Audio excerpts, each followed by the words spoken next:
नमस्कार मंडळी. आज हा आपला एक स्ट्रॉबेरी फ्लेवर आणि मँगो फ्लेवर असा मिक्स असा केक आहे.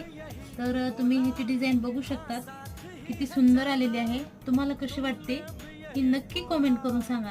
आणि हो, आपल्या चॅनलवर जर तुम्ही नवीन असाल तर लाईक, शेअर, सबस्क्राईब करायला विसरू नका. आणि एक मिनिट, आता सुंदर अशी केकची सजावट करून घेणार आहोत आपण. तर हे बघू शकता तुम्ही, सुंदर ह्या केकची डिझाईन तुम्हाला कशी वाटली. आणि हा आहे आपला नंबर 2चा सेकंडवाला केक.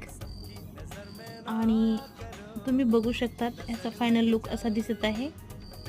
तर आपल्या केकच्या डिझाईन तुम्हाला कशा वाटतात आणि आपले केक तुम्हाला आवडतात का, हेही कमेंट करायला अजिबात विसरू नका. आणि तुम्हाला ह्या केकचा फायनल लुक कसा वाटला तेही सांगा.